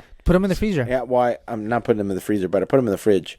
I put them in the fridge, and that slows them down. No, but what you do is chop them up and then put them in the freezer. I mean, I could do that, but I'm not. No, I like it fresh. They're still gonna be fresh. I'm using them. Don't tell me how to make my avocados. I use them. I'm just telling you. I got to use them quick. So I'm throwing them. I'm throwing them into all my food, all the time. I love avocados. And avocado is one of the best fruits, the man. only avocado I don't like is that smooth. I like them all. I don't I like them all. I don't like that one. It comes from Mexico, and it's a smooth avocado that's like you can eat the skin too. I don't like it. I don't don't like that avocado. I can't do it. What I need to learn how to do, which I haven't, is how to prep the pit, because you can eat the pit is edible as well. Are you sure it doesn't have cyanide in it? No. Are you sure? I'm positive. Huh. Yeah, there's some recipes for. But what do you do with the pit? There's way you could like poach it, and then you could like mash it up and cut it, and you can make it like a spread, right? And there's a lot of things you could do with it. But what's the benefit of the pit? I completely forgot, but there's some good benefits in it. I Yeah, have to look that up. yeah, look it up. There's a lot of recipes on YouTube. You could go on YouTube and find it. That's crazy. Yeah. I didn't know that. I didn't know that either. Like I didn't know that until like a couple of years ago. I found out that you could, and I just keep slacking off. The title of the YouTube video is for human beavers, and then it's here's how to prepare the pit for you. Because I can't even imagine like doing anything with the pit. But Yeah. But that being said, before I got married, like literally, like before I met my wife, and we got married, I didn't know that you could eat pumpkin seeds. Like What? I wasn't exposed to that. Like, No, you have to. Es Mexicano. nah, not my type of Mexicano that my family was. Like, it's crazy how many things. Your mom never like Never. like you know what I'm talking about, Never. right? Yeah, never. And then turn it into a powder, and then you get an orange. That's the best thing. That's the Never. best thing. Never. You never. Oh, okay. You have an orange tree. Okay, go get yourself some not sunflower seeds, some pumpkin seeds. You not fry them, but like, you don't put oil on it or anything like that. But you're heating them up. You toast roast them. them. You're roasting them. Yeah, you roast them. and then you put them in the blender, and then if you want to put a little bit of salt, you can. You don't have to. I usually don't put any salt in it. I wish we had video right now so you guys could see Kenny's face. Yeah, my mouth is gonna get watery. But you turn it into a powder, and then you get some oranges. You take them off. You peel them up, and then you put them in a bowl, and then you put that on top of it. I'm about to make you really sad. And that's so good. Oh, I'm about to make you really sad. Oh, why I you don't get- like anything pumpkin, no, but that's not. These are seeds. Have you had the seeds? but it's from the pumpkin. Have you had? No. Answer me that. Have you had the seeds? I have. In what way? In what way? They taste like pumpkin. They're roasted. I've had roasted pumpkin seeds. Really? Yeah. I don't like pumpkin pie. I don't like pumpkin anything. Okay. So have you had tamales? Oh, you haven't. Have you ever had Guatemalan tamales? No, never. Oh. I've only had Mexican style tamales. That's it. Okay. So the Guatemalan tamales are we Guatemalans do it, and I think Salvadorians do it, and I believe other Southerners. Other Hispanerds. Yeah, but we use the plantain leaf to wrap our tamales instead of the corn leaf. Okay. That's and it gets like a different taste from the plantain leaf. Interesting. But the sauce that you put inside. I didn't like that move. I didn't like that move at all. No thanks, man. No thanks.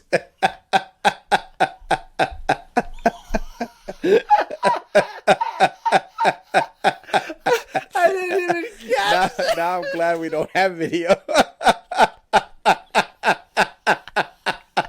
Oh my gosh, man, my abs. the sauce.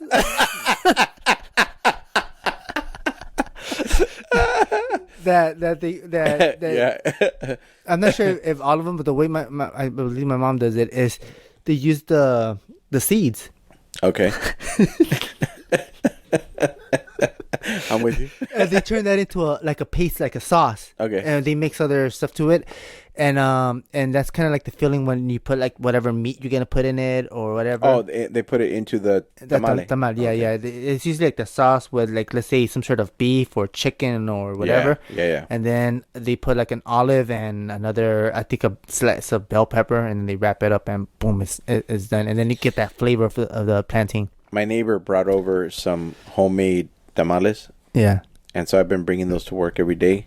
Like one beef, one chicken. Oh, they are bomb, man. I have some right now, but You know what I would love to is sweet tamales. Ooh. Sweet tamales Man, are awesome. I love yeah. sweet the corn one, tamales. the corn sweet. Yeah. And I don't know why, but I think some of my kids don't like it. Maybe all of them. I have to double check with them again. But I like them with, man, it's making my mouth water. I like them with raisins. I don't know why people don't like them with. Oh, you're a hater too. I don't understand. I'm sorry. I don't get it. One raisin is fine, but there's.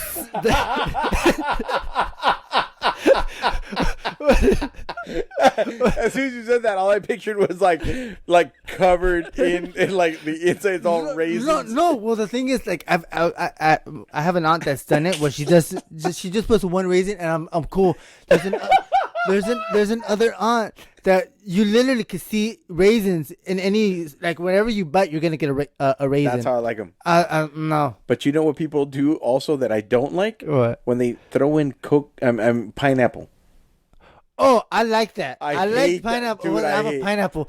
No. I like the pineapple instead. I love pineapple. I do. But I don't like hot pineapple. So I hate. You never had an upside down pineapple? I don't like it.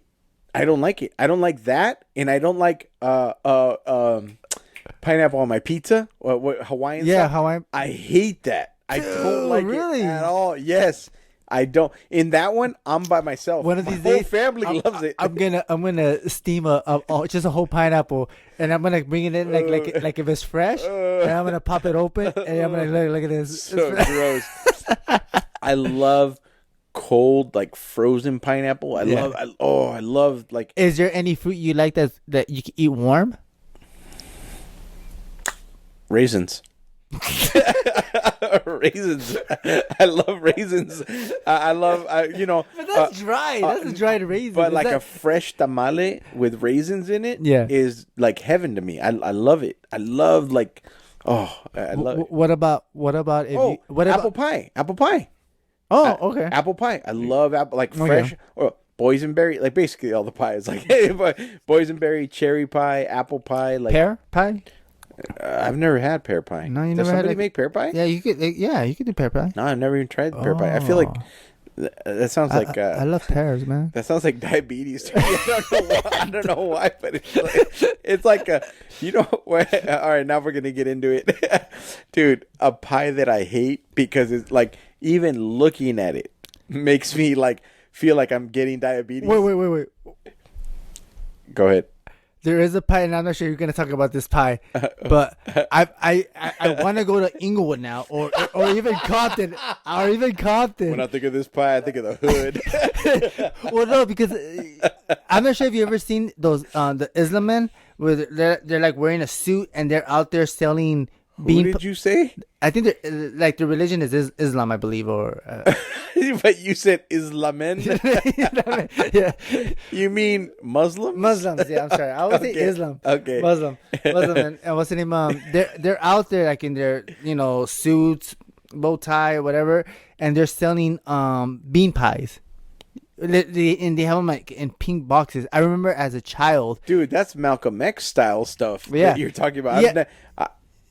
In Compton, they still sell them over there. I didn't know that. No? I didn't know that. I mean, look, I lived in those areas when I was very, very little. Yeah. And I was like kept inside, and then we moved to Paramount, and I had freedom. Yeah. And in Paramount, there's nothing like that going on. Oh, okay. So in Inglewood, and I believe in Compton, I'm sure you're right. I'm sure you're right. So I remember like when the windows were rolled, and I would see them passing by, and they had like newspapers that they were selling too, and the bean pies. And I would hear the bean pies, and I could smell them, and I'm like, oh, they smell good. But my mom would never bought one, and Only thing Kenny wanted for Christmas, bean pie. I know, but I wasn't sure you were going to the bean pie direction because I really want to try a bean pie. I have never had a bean pie, and I need to drive by and get. Yeah, we should roll over there. But, yo, what's up? Just just put a 5 out and grab a bean pie. Yeah, I've never had bean pie. No, the pie that I was gonna say that is Diabetes. Is like diabetes to me. It's got nuts on it. It's like has nuts on it. Yeah, it's got like pecan pie. Oh, pecan pie. Pecan pie is too sweet. That is man. sweet. It's so like overwhelmingly sweet. I can't do it. I can't. You know what I liked a lot? My sister didn't really like it. It was one of my favorites for her, and it's very sweet too.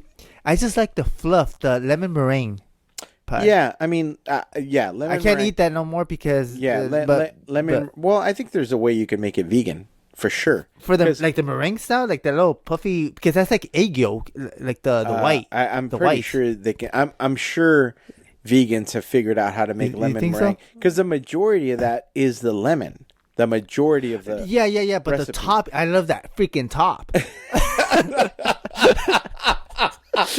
Dude, you're on one tonight. And I haven't had any coffee either. Oh man, yeah, lemon meringue is good. I love these pies are later in life, like they're later on in the history of pies where I don't really consider them like legit. Okay, so to me, a legit pie is like an apple pie, a cherry pie, a boysenberry pie, traditional, good old-fashioned American pie. And then these other pies are like wannabe pies later on. So pumpkin pie is out of the question. Oh, I hate pumpkin pie. I freaking love pumpkin pie. Of course you do. My wife loves pumpkin pie. Like all my family loves pumpkin pie. My sister made a vegan pumpkin pie. I can't stand it. But pumpkin pie to me still falls within the pie family of old school pies. Yeah, to me. But like lemon meringue or chocolate mousse pie or like those to me are like later. Or like did you ever have the one where it's like it's like a pie crust but it's just strawberries and it's got some kind of drizzle that is like and there's just like a whole bunch of like fruit inside of it. Yeah. That's I like that. I like it too, but it's a later on pie as opposed to like the old school traditional. Yeah, it's definitely not because that's hard to slice and give yourself. Like you literally have to eat that in a bowl. Yeah, 100%. Yeah, but what were you gonna say? You're like pointing this way. I don't know if you were pointing towards something in Long Beach, but you're like, oh yeah. One of these days you got to get here like earlier, and we'll walk to Pine. It's right here off the street. Yeah. And it's called Pie Bar. So they have little shot glasses of pies. Yeah. So you can get like either that or they have other pies. I stopped buying them because they're like, to me, I feel like they got pricier because I think that when they first opened, I'm sure they did. When they first opened, I think it was like $6 or something like that for a slice. It's close to $8 now for a slice. Oh yeah. So to me now, what I do is I actually now just buy. I rather buy the whole pie. It comes a lot cheaper just buying the whole pie, and it's like I think like $40-something or whatever. Yeah. So I just do that. But the problem with that is because I bought it twice already. And they have vegan pies. Yeah, they have. I believe 4 vegan pies. And then in the jar ones, they have like 3 different types of vegan ones, and then they have other ones that are not vegan, of course. And then they have those chicken pot pie. Yeah, they have some of those too. But Chicken pot pie. but it's pretty legit spots. I think you might get a kick out of it. And one thing I haven't seen there, I think they might just do it seasonal. Is the pumpkin ones? I don't think they do seasonal stuff there too. But you'll have to give it a try. I'll show you like on what's that app where you could find food in restaurants? Oh, Yelp. Yelp, thank you. Show you that. Yeah, I'll check it out. Yeah. But yeah, pies are. Yeah, I love pie. For me, maybe my top. I don't know. It's a split between apple pie and boysenberry pie. They're, to me, those two are right neck and neck. They have a poison one too. Poison. I'm sorry. I'm about to kill you, Alex. Poison. No, but talking so about good. sweets, what did you? How did you like the cupcake? It was good, man. It was so good. Yeah? It was. That's the one I haven't tried. Kenny got me a vegan chocolate. It was a s'mores. It to me it reminded me of like Rocky Road. Yeah, but it was a s'mores. Cupcake. And it was moist, and it was good. Oh really? Yeah, Oh it was yeah, really yeah. good. I know Suzanne liked it as well Yeah, too. it was excellent. Like I got I bought myself a milk to have with it. Yeah, I saw that. That's the only thing I ruined. I know. I was gonna comment on that too. I was like, I knew son you of were a. I knew you were going to. And actually, I would have reversed it if I could have, but I didn't think about it ahead of time because I didn't know that they still had it available. But they had coffee. I would have got myself a coffee. Oh yeah, that would have been good because of that warmthness and Yeah. But it was legit. Yeah. For sure. Yeah, like they did an excellent I had job. 2 of the other ones that were different, and I was really impressed. Yeah. I hadn't had a vegan cupcake that tastes of that quality. Yeah, of that so caliber. much so that I'm like, nah, I don't know. Second guessing it. It was really, really good. Yeah, It was and everybody loved it. Like everybody that because I got like the mini ones, and they went by quick. And then Yeah. I saved you guys like those, big ones, and you saw some of them wanted to already grab them. Yeah. I'm like, no. They were giving cupcakes away today, and I was like, nah. Like they were giving. Oh, they were giving.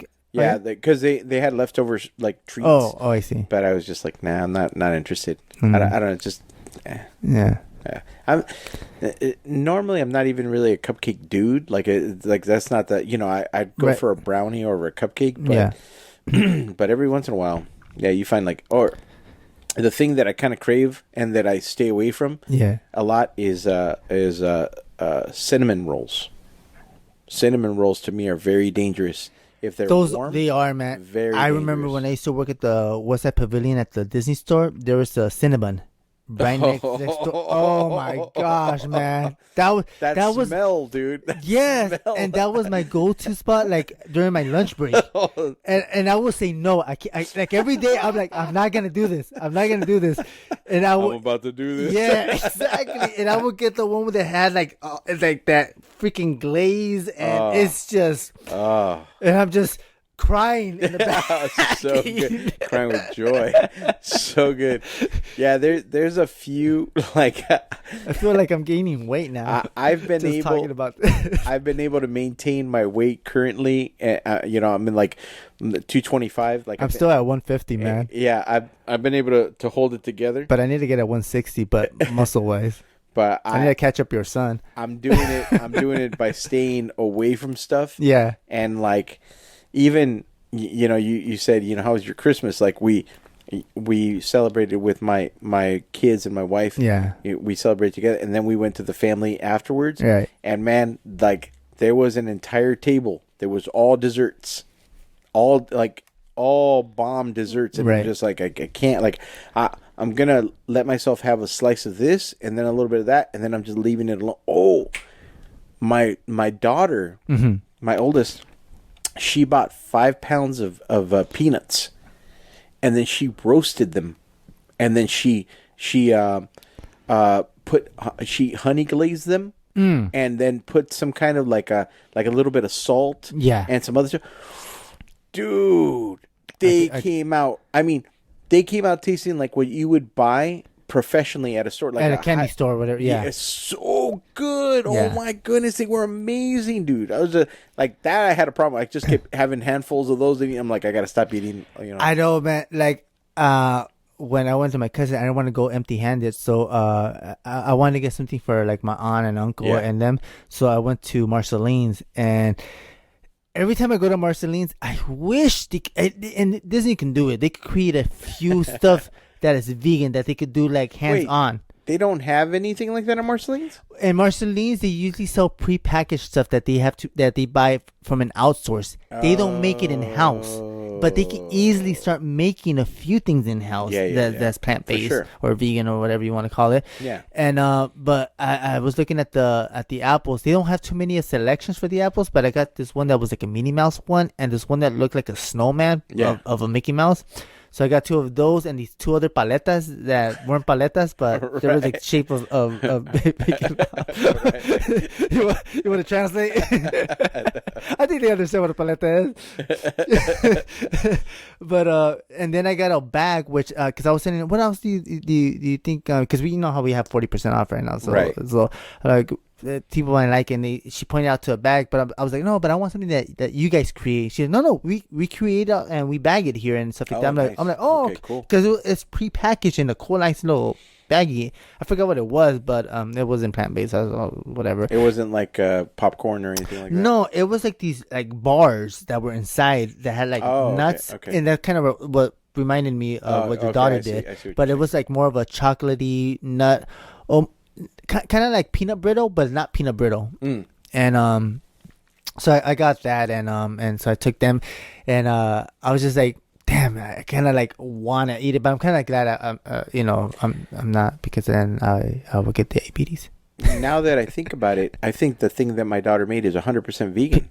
Because I think what she did is vegan. Yeah, I'll bring you some then. I'll bring you some to work tomorrow. Yeah, dude. Seriously, like I'm not just saying it because it's my daughter. She actually is an excellent cook, and those things were. It seems like your daughter's been doing a lot of plant-based stuff. No. The things that you've mentioned that stick to me. She's created some vegan dishes. She's made a lot of really good dishes that are within that vein. Yeah. But like, for example, she called me and like, I just popped the pig. I just killed it right now. Yeah, I just slaughtered it. No, she called me and my wife the day that my wife signed us up to go see a free movie, and we didn't actually get in. Yeah. We ended up watching 007, the last one.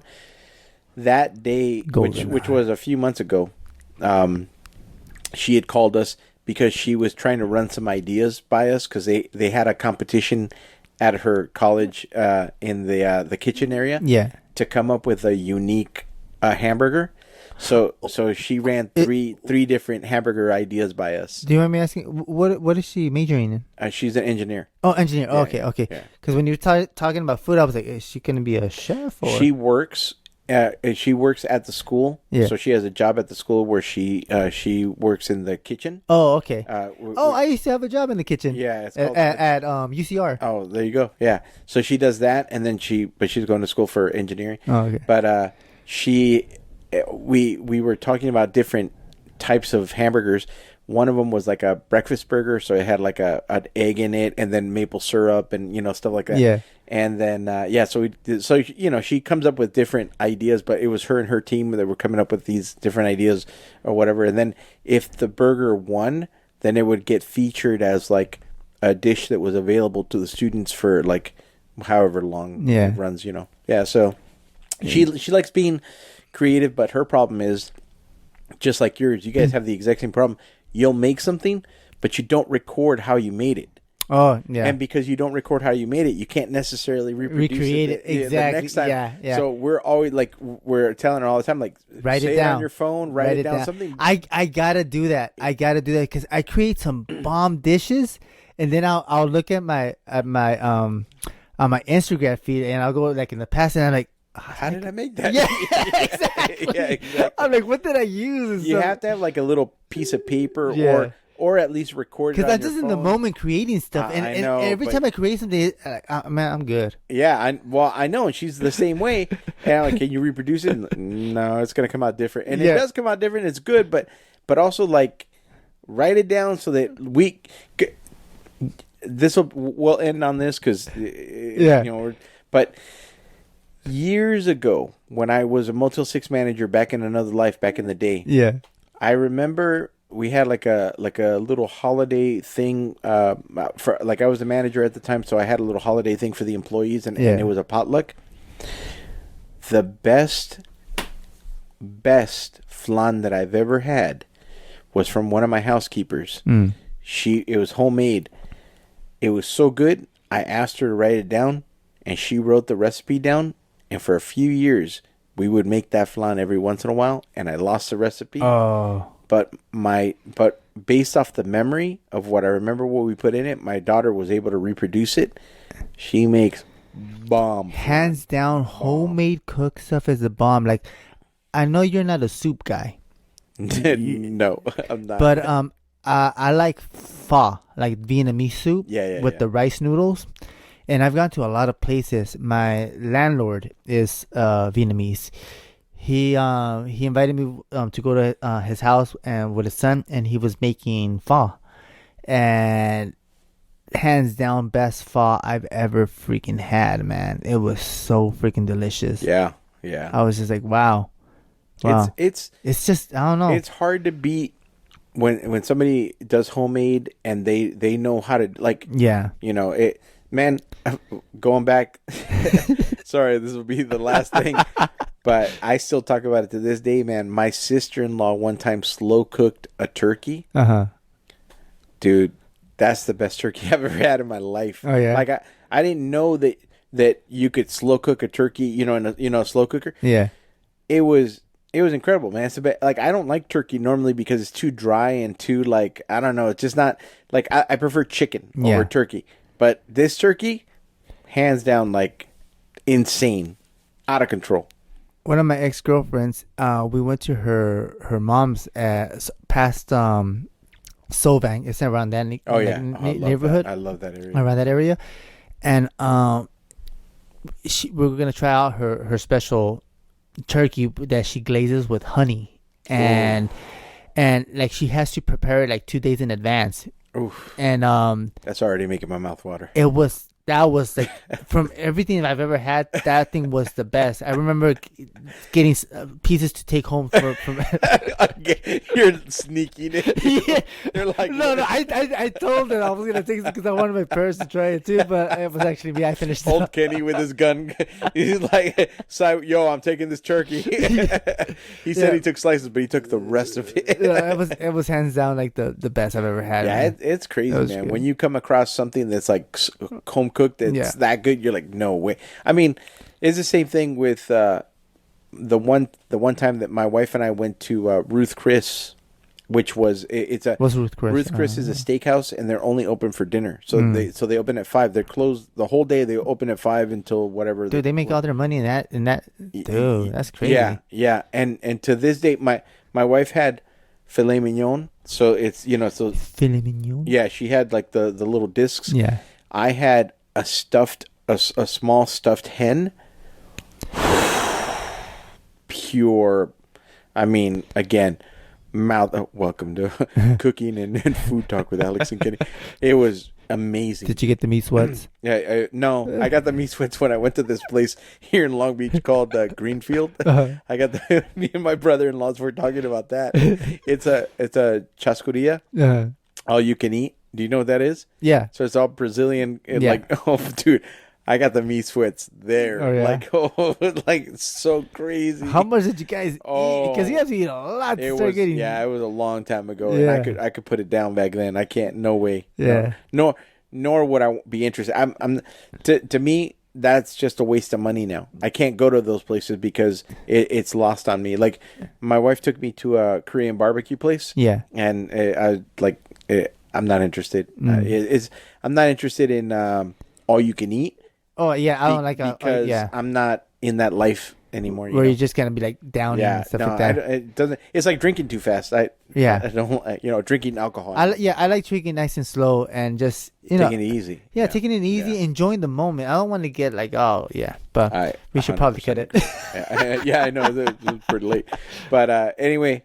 Good talking to you again, brother. Likewise, man. Next Always. week we'll end Hawkeye and then just talk about whatever we want to talk about. In the meantime, I hope everybody had a great... We'll probably talk about New Year's. There we go. Hope everybody had a great Christmas. Thank you guys again for listening. Thank you for subscribing if you subscribe.